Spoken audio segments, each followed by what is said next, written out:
오늘 말씀은 역대하 1장 9절부터 12절까지입니다.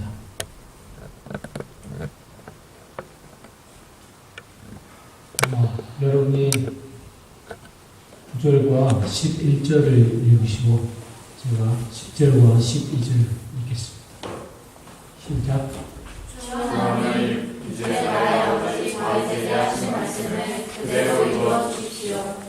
주님께서 나를 땅의 지식같이 많은 백성의 왕으로 삼으셨으니 이제 지혜와 지식을 나에게 주셔서 이 백성을 인도하게 하여 주십시오. 이렇게 많은 주님의 백성을 누가 다스릴 수 있겠습니까? 하나님께서 그들에게 말씀하셨다. 너의 소원이 그것이구나. 부와 재물과 영화를 달라고 하지 않고 너를 미워하는 자의 목숨을 달라고 하지도 않고 오래 살도록 해달라고 하지도 않고 오직 내가 너를 왕으로 삼아 맡길 내 백성을 사기에 지혜와 지식을 달라고 하니 내가 지혜와 지식을 너에게 줄 뿐만 아니라 부와 재물과 영화도 주겠다. 이런 왕은 내 앞에도 없었고 내 뒤에도 다시 없을 것이다. 아멘. 여러분은 혹시 송광정철이 누군지 아시죠? 몰라요? 고문 시간 알고 있어요?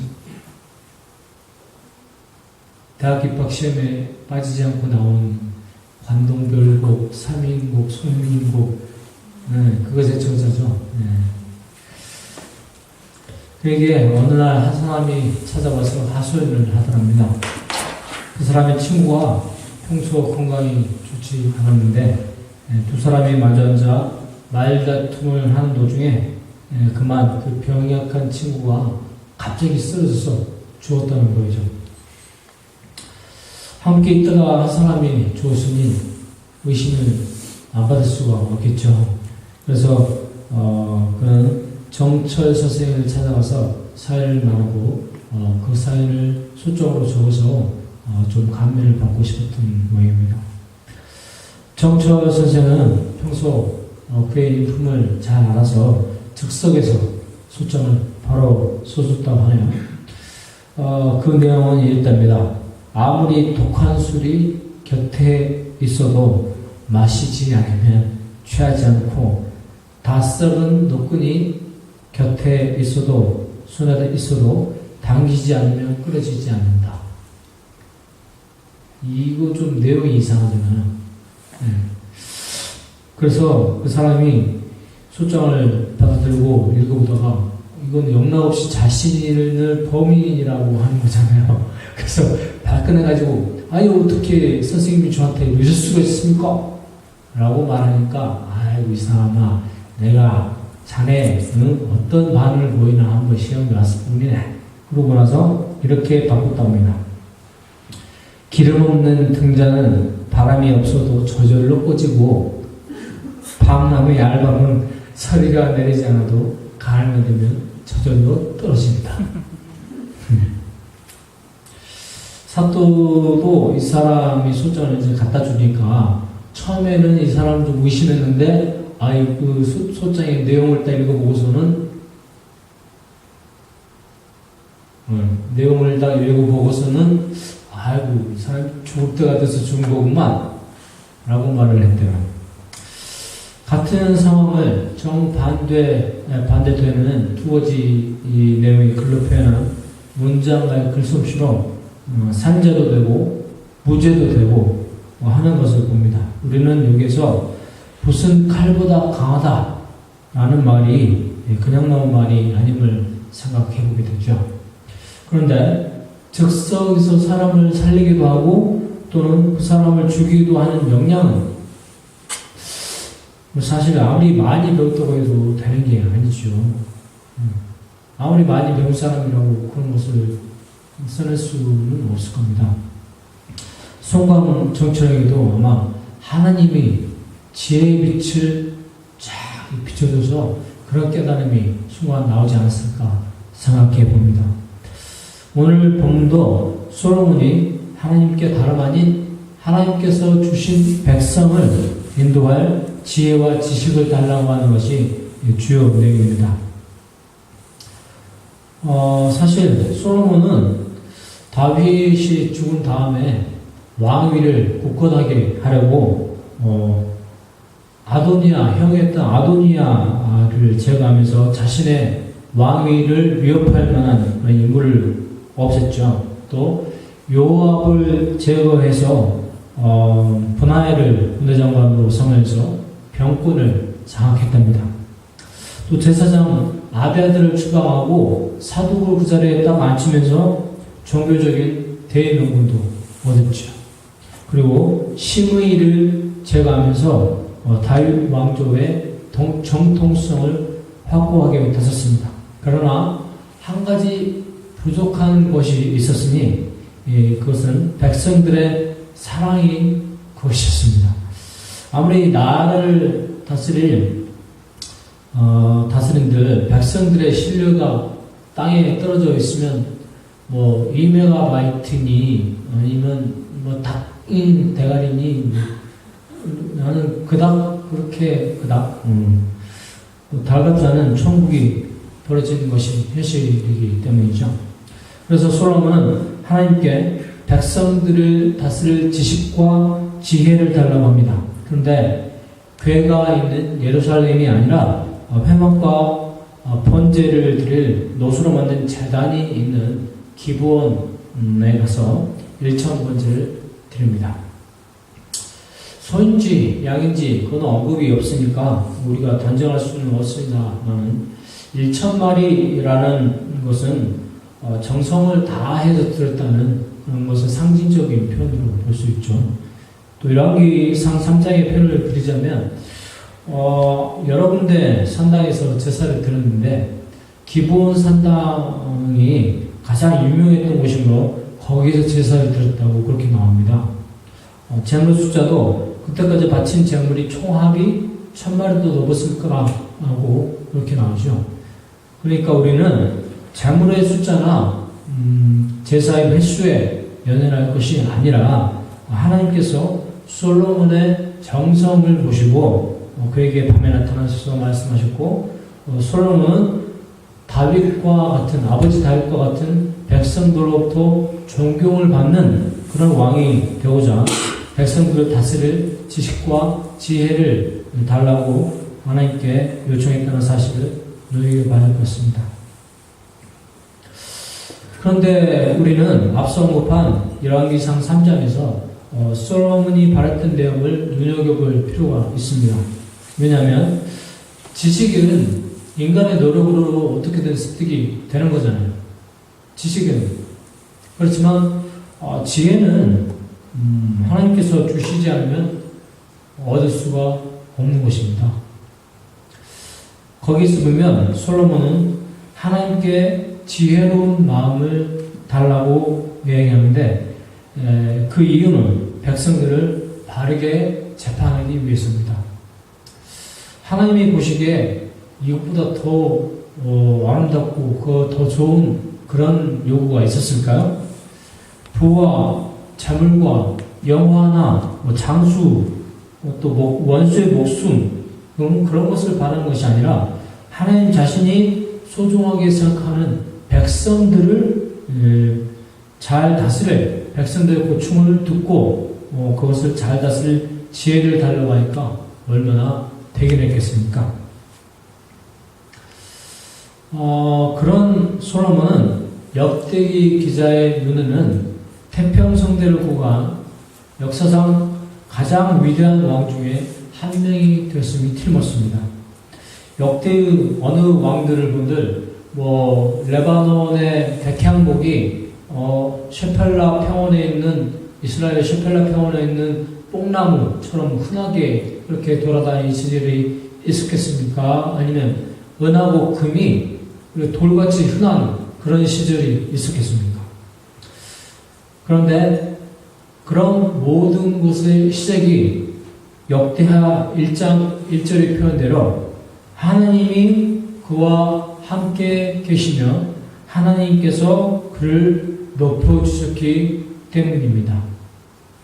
거기다가 하나님께서 소원을 말해보라고 하셨을 때도 자기의 아내나 이 신의 영달을 꿈꾼 것이 아니라 하나님이 주신 백성들을 잘 다스리고 재판할 지혜로운 마음, 영어로는 understanding heart를 달라고 하니 어찌 하나님이 예쁘게 보지 않았을 수가 있었겠습니까? 모든 것의 중심에 하나님이 서 있는 바로 이 사람의 말을 듣고 그 사람이 서 있는 마음자리까지 다 해야 할 줄 아는 그런 마음을 가진 솔로몬이야말로 역대기 기사가 다윗과 더불어서 꼽은 최고의 믿음의 사람이라고 할 만합니다. 이런 인물이 다시 회복한 이스라엘과 예루살렘에서 많아지기를, 그래서 하나님의 축복이 넘쳐나기를 역대기 기사는 봤을 것이 틀림없습니다. 하나님께서는 저희들이 이 땅에 사는 동안에 저마다 감당해야 할 삶의 자리를 때에 따라 다르게 허락하셨습니다. 오늘 봤듯이 솔로몬은 나라를 왕으로서 다스리게 하셨고, 또 저는 밴쿠버 유학생이 대부분인 교회의 전도사로 지금 현재 섬기게 하나님이 허락하셨습니다. 그리고 여러분은 학생으로 또 산업 현장에 서비스업을 한다든지 아니면 무슨 다른 일을 한다든지 일꾼으로 그렇게 하나님께서 허락하셨죠. 앞으로 또 어떤 삶의 자리로 여러분이 나가게 될지, 제가 나가게 될지, 그거는 모르지 하나님만 아십니다. 그런데 그 각자 다른 삶의 자리에서 혹시 지금 사는 삶은 대충 넘겨버리면 로또 1등만을 바라지 않으셨습니까? 제가 얼마 전에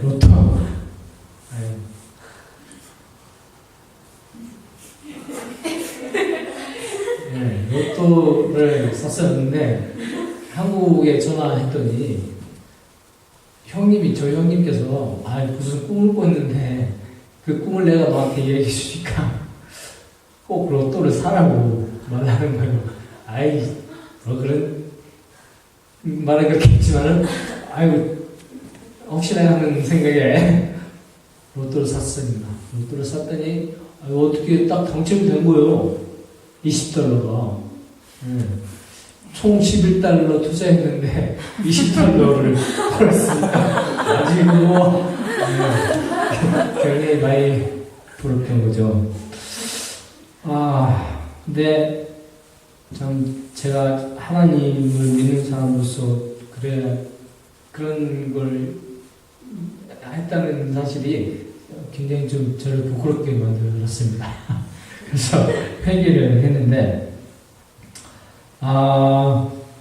사실 우리가 바라는 대부분의 것들은 우리의 행복과 관련이 있습니다. 복권을 사건, 사업체에 취직을 하건, 공부나 연애, 이런 것들을 하건 간에 대부분의 것들에서 우리가 바라는 것은 엄밀하게 말해서 우리의 행복, 그 이상도 그 이하도 아니죠. 그러나 우리의 행복도 사실은 하나님께서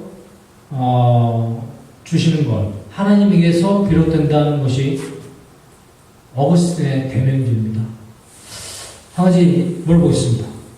진리 안에서 행복하기를 바라십니까? 아니면 거짓 안에서 행복하기를 바라십니까? 그렇다면 여러분들은 하나님께서 바라시는 그런 행복을 원하신다고 볼 수 있습니다. 왜냐하면 하나님 자신이 진리이시기 때문입니다. 진리 자체는 바로 하나님이시기 때문입니다. 우리의 행복이 많은 종류의 기쁨과 경험들로부터 오지만 그런 것들이 진리 자체이신 하나님 밖에서 오는 것이라면 우리는 그런 행복을 참 행복이라고 볼 수 없다는 것이죠. 마찬가지로 지혜나 understanding heart는 정말 하나님이 주시지 않는다면 갖기 힘든 덕목 중에 하나가 분명합니다. 이런 지혜를 강조하고 있는 것이 잠언이죠. 예전에 성경을 정말 별로 몰랐어. 지금도 아직 지푸나kum도 모르지만 옛날에는 지금보다 훨씬 몰랐을 때가 있었습니다. 거의 2년쯤 전에 밴쿠버를 처음 왔을 때 여기에서 새벽 예배를 하는데 목사님께서 그러시는 거예요. 전사님은 잠언을 좋아하시겠어요? 뭐 그렇게 여쭤봤는데 저희가 성경을 잘 몰랐을 때니까 전 별로 안 좋아하는데요? 그렇게 말을 했었습니다. 참 많이 부끄러운 사람이 역시 항상 겸손해야 되고 항상 배워야 되죠. 그렇죠? 네. 네. 오늘 주인공인 솔로몬이 썼다고 하는 잠언의 첫 부분에도 주님을 경외하는 것이 지식의 근본이거늘 어리석은 사람은 지혜와 훈계를 멸시한다. 이렇게 적혀 있습니다. 서두에 언급한 정철의 이야기처럼 같은 사건이라도 이렇게 쓰면 살인자가 되고 또 저렇게 쓰면 무죄가 되고 이런 것은 하나님께서 주신 지혜가 아니라면 정말 쓰기 힘든 그런 것이죠. 저더러 만약에 같은 사건을 변호하는 글을 좀 써봐라 라고 부탁이 되면 우리는 아마 A4 한 10장 굉장히 장황한 문장으로 글을 썼을 것임에 틀림없습니다. 우리가 비는 각자의 올해의 소원 중에 지혜를 우리가 좀 바라보는 것은 어떨까요? 네. 어떤 양을 좋아하세요? 지혜를 가린 양? 네. 올해 양떼이니까. 네.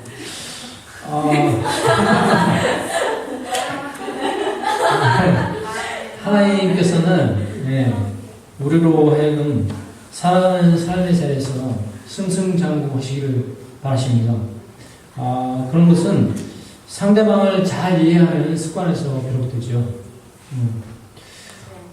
그리고 오해 없이 소통할 수 있는 그런 마음들이 하나 될 때 하나님의 나라의 성취와 훨씬 더 앞당겨질 테고 모두가 하나님 안에서 행복한 상태를 꿈꾸는 것이 될 겁니다. 뭘 바란다고요? 네, 기도하시겠습니다.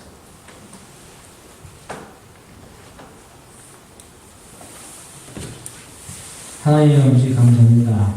솔로몬의 위대한 왕이 될 수 있었던 것은 하나님 아버지를 경외하고 아버지께서 그에게 지혜, 곧 상대방을 이해하는 마음을 주셨기 때문임을 받습니다. 우리가 살아가는 지금 세대도 서로 오해와 반목이 쌓여가고 소통보다는 불통이 앞서서 우리의 마음이 어두워져 가고 있습니다. 이럴 때 더욱 절실히 요구되는 것이 아버지를 경외하는 마음이요 아버지를 경외하면서 나오는 지혜를 우리가 갖는 것일 것입니다. 아버지, 저희의 안위만을 챙겼던 저희를 불쌍히 여겨주시고 하나님 나라와 의의를 구하는 마음을 허락하시옵소서. 그렇게 되기 위해서는 구체적으로 상대방을 이해하는 마음을 우리가 가지도록 허락하시옵소서. 예수님 이름으로 기도합니다. 아멘.